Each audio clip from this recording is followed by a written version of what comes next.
Goeiemôre. Jy luister na die 93ste oordeenking in die reeks, 'n paar maal om die son. Vanoggend se tema is: Wie se lewe is dit anyway?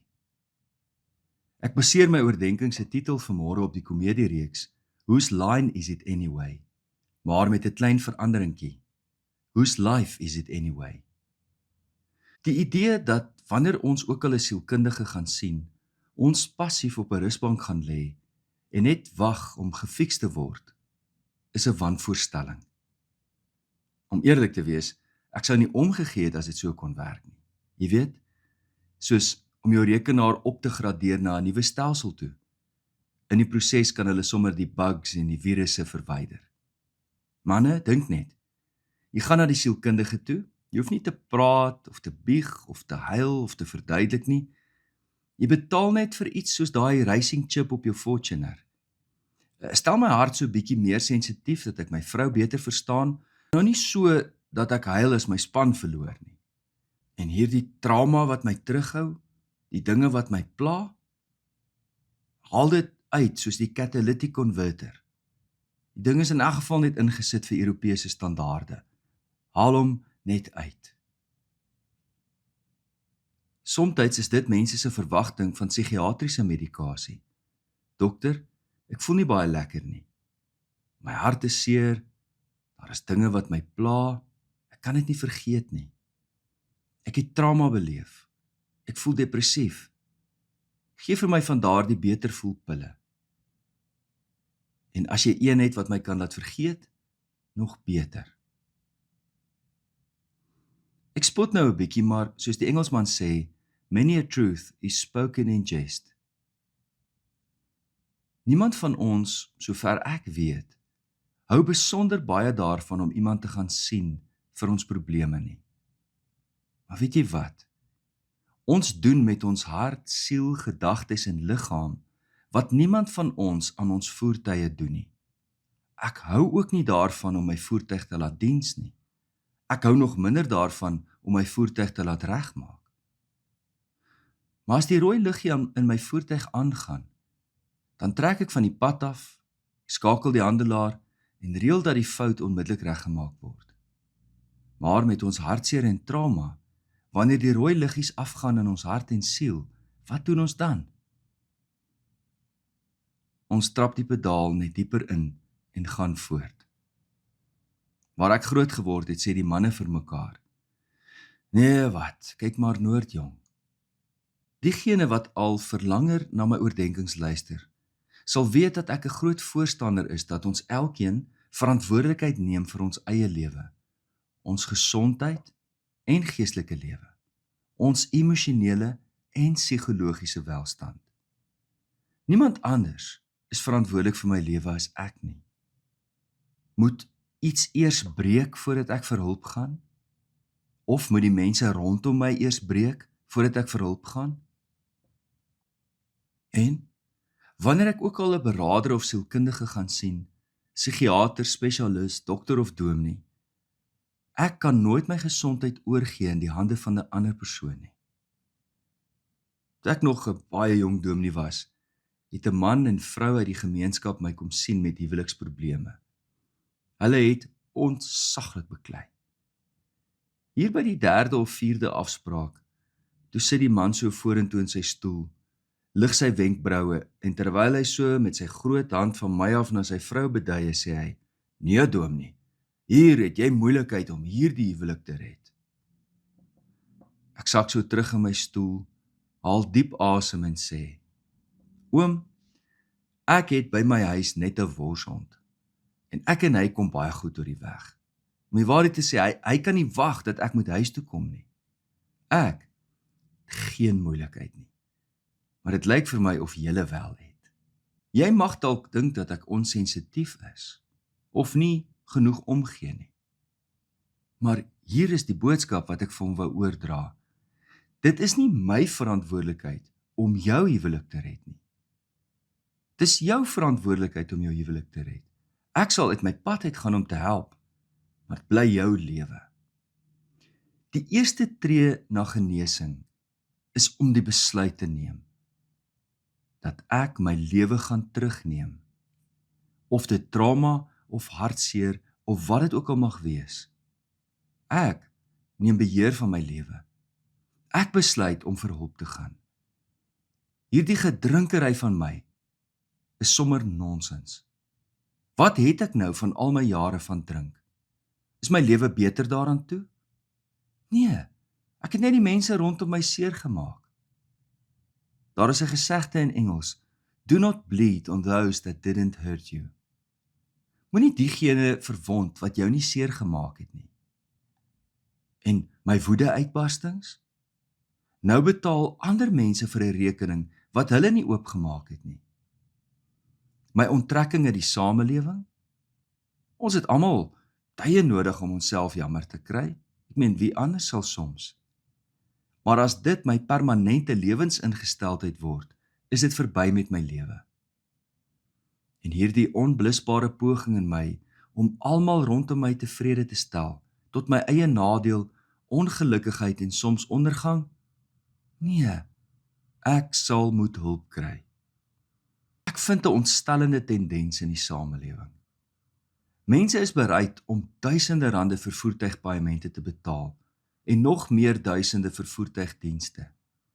Maar wanneer dit by hulle self kom, dan is hulle nie bereid om te belê nie. Is dit reg? Is 'n blik op wiele meer werd as jou lewe en die mense rondom jou? Dalk het jy al probeer. Dalk het jy iemand gaan sien en dit het nie gewerk nie. So? As een meganikus jou voertuig nie reg kry nie, gee jy op? Nee, jy hou aan totdat jou kar reg is. In 2008 het die lewe my omgerol tot by 'n punt dat ek gevoel het of ek wou doodgaan. Ek het 'n beraader geken met wie ek gaan praat het en sy het vir my baie gehelp, vir 'n hele tyd lank. Op 'n punt het sy net gesê, dis nou te kompleks vir haar en my verwys na 'n sielkundige, nogal 'n professor in sielkunde.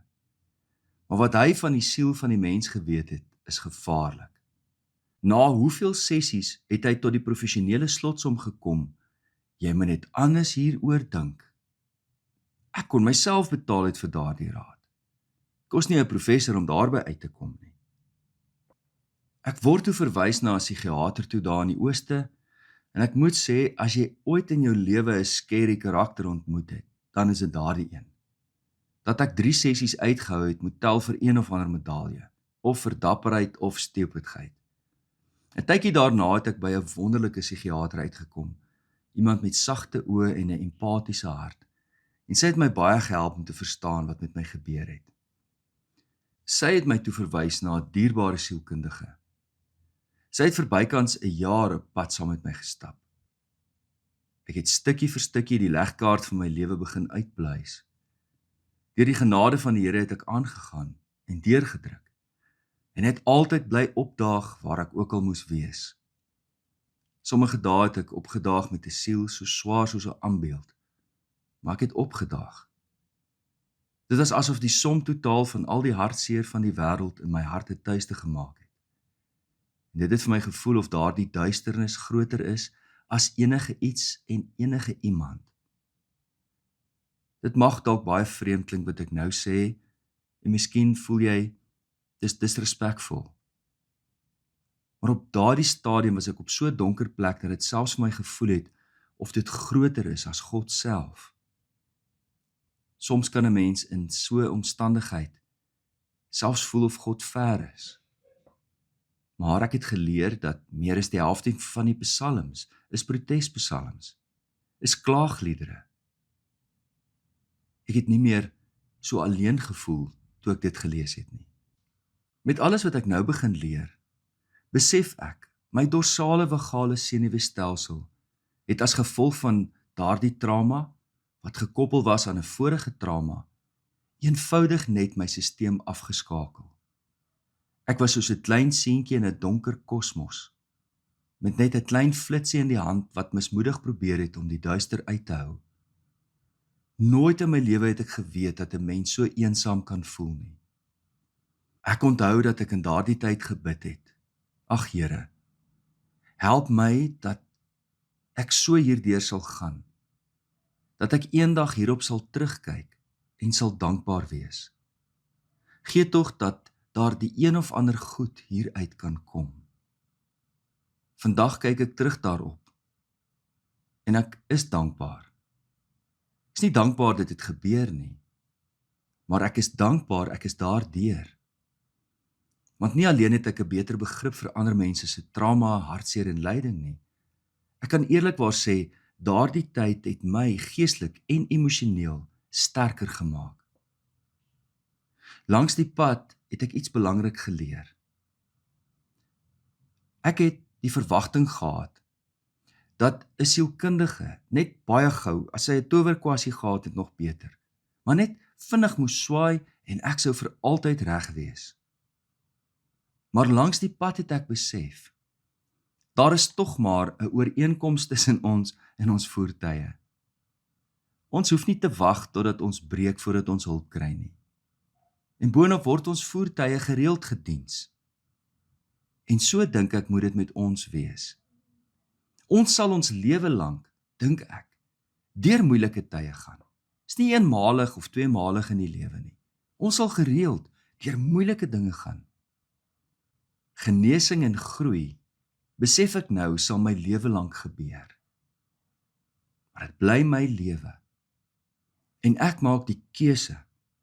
Maak nie saak hoe klein daardie treetjie is wat ek gee nie. Gee dit net in die rigting van genesing. Of, soos Paulus dit sou wou stel, gee net 'n tree na geloof, hoop en liefde. Die Here sal jou help met die volgende tree en die volgende tree en die volgende tree.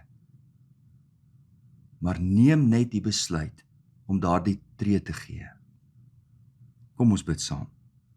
O God, rus my vandag toe met eienskappe wat iets in my sal laat deurskemer van u lewe in my. Die nederigheid wat my sal weerhou van verwaandheid en misplaaste trots. Die grasie en sagtheid wat dit vir mense maklik sal maak om met my saam te leef. Die toewyding en betroubaarheid wat van my 'n goeie kollega en werknemer sal maak. Die deernis en helpvaardigheid wat vinnig sal raak sien waar en hoe ek ander kan help. Die voortdurende bewusheid van u teenwoordigheid, sodat ek regtig alles sal doen soos vir u. In Jesus naam. Amen. Kom ons sluit die week af met wysheid van C. Langenhoven. 'n Man wat 'n verkeerde roeping kies, is nes 'n boer wat sy kliprande omploeg en sy geilgrond laat leeg lê. Liefde en 'n geseënde lang naweek vir elkeen. As dit die Here se wil is, gesels ons Woensdagoggend weer saam. Mooi loop.